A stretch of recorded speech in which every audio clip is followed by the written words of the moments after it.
Hi guys, welcome back to my channel. I hope that you are all well. I am Zandela Seka, and if you are new to my channel, please do not forget to subscribe. I'm just sitting here today waiting for them to do the demarcation of the land in Samboyan, and I thought I would just do a quick video about, is 2021 the true year of the return for Gambia?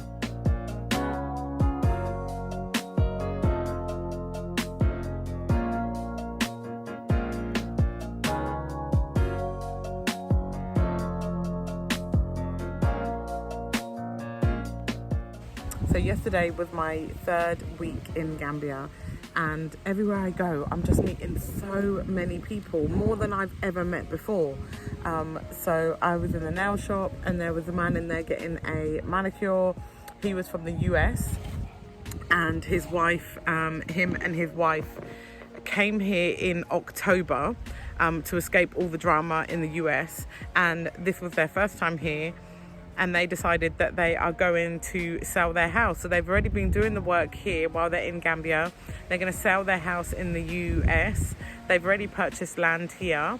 They plan to go back to the US in August and then come back to Gambia permanently in October. I met a lady, she's got 5 children. Never been to Gambia before. She just packed up. They had planned about an 18-month plan, a bit like myself. So they had planned to move to Gambia at the end of 2021, and because of all the problems that were happening over in the UK, they just said, look, let's just go. Let's forget the plan. Let's just, make it happen. Let's do what we can. So they packed up them and the husband, wife, and their 5 children. Moved over here. They're currently staying in a hotel, but they have land and they will start doing their building. Also connected with another lady who has 8 children altogether, but she moved here with her 7 children from the US. Her eldest is still in the US finishing his education, and I've met so many people out here who have decided that Africa and Gambia is a better location for them to raise their children. I find it just amazing.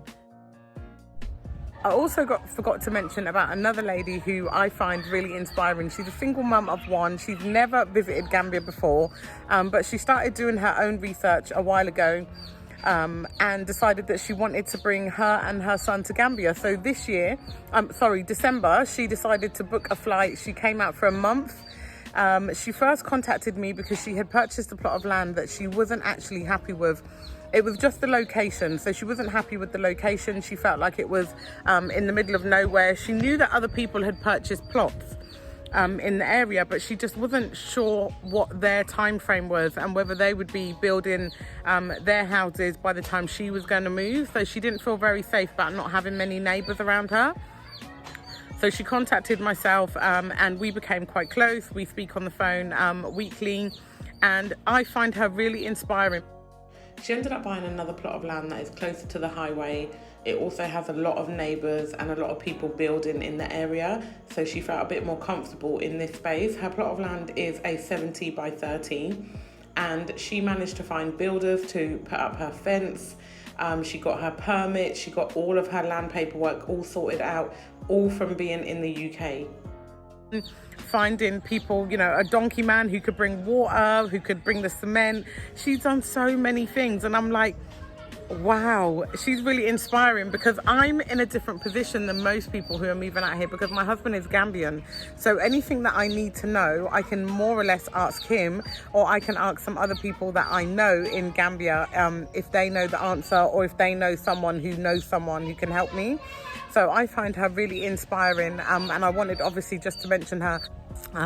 2 other people who really are inspiring to me. I've been speaking to them for months and months, and we became really close over the phone. I'd never actually met them, and we became really close. It's a husband and wife and a son, and they were like, we're going to move to Gambia, we watch your videos, they're so inspiring, you give so much information.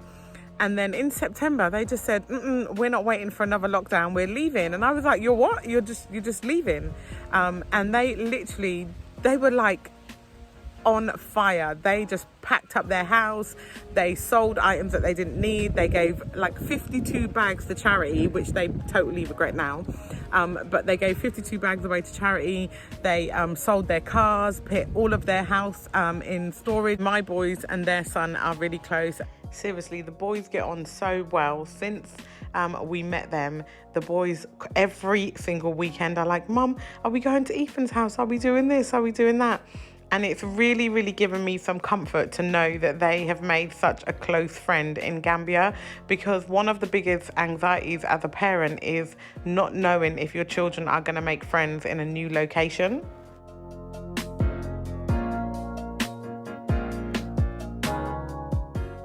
These guys are truly some of the nicest people that I've met. They are so inspiring. They decided to move over to Gambia, bring their son, and they are just getting on so well. And they're just amazing. They were like, Zandela, you need to pack. You need to just come, just forget it. And they were part of the reason why I said in the new year, do you know what? I'm going to forget my plan. As most of you know, I had an 18-month plan for me to move back to Gambia. I had a financial plan, and I had a plan for, you know, where I wanted to be, what I wanted to have achieved in Gambia. So I wanted to have a business that could provide me with an income, it based in Gambia, even though I have my company in the UK. I wanted to make sure that my finances don't suffer as a result of moving over to Gambia, because I still want my children to have a bright future. I still want my children to have plenty of options, and I've worked really hard to achieve that. So I didn't want to move to Gambia and then my finances suffer because of the move. So my plan was to have a small business that provides a small income, or just pays, you know, the cash power, or which is the electricity or the water or whatever. And then I wanted to have a larger business that provides me with an income where I can sustain a comfortable life in Gambia. I do not have what I wanted to have in the bank account, and I thought, if I wait to make this move and I wait to have these things, I'm just going to be putting it off. It's just another excuse. So I just decided, you know what, I'm just going to come. And I know that obviously 2019 was the year of the return for Ghana, but I definitely feel like 2021 is the year of return for Gambia. Everywhere you go is people from the diaspora, from the US, from the UK, from Holland, from Sweden. Black people from all over are coming back to Gambia. And I'm so proud of all of the YouTubers who are out there, who are showing people a new narrative, a fresh narrative of Africa, so that people can see that it is a place for them and their children. And yeah, there are pros and cons, obviously. There are certain things that are not in Africa or in Gambia that we are used to having in the West. But as people coming from the diaspora, instead of complaining about it, we can actually start to create those things so that we have a little bit more comfort, or we can adapt and we can learn how to live how everybody else does here. But there are certain things that obviously that we want, and certain creature comforts that we want to make sure that we have. But yeah, this is definitely the year of the return, and I definitely do think if you are someone who was thinking of coming over to Gambia and you had a long plan and you wanted to make sure that that plan is in place, I think that it is important that we forget the plan. Okay, so I'm not advising people to just forget their plan and just move to a different country with no plan, no money, no nothing. I'm just saying that I'm someone who likes to be very prepared and likes to have things very organized, and I think it was delaying me from making a decision that needed to be made.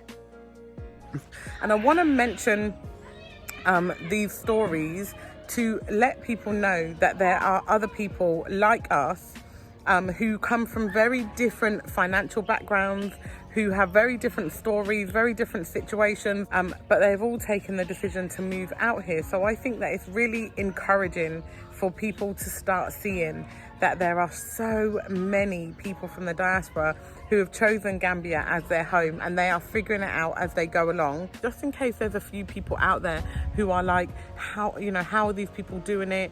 I can't do it because I'm a single mum and I've got children, or I don't have the finances to be able to do it. I just wanted to tell some people's stories so that people can see that there are normal people who are just like you and I, who have decided to take a really brave decision and leave the comforts of the West. So that's all I wanted to say, guys. So thank you very much for watching my channel. If you are new to my channel, please do not forget to like and subscribe. And if my content is useful to anybody that you know, please don't forget to share. Bye.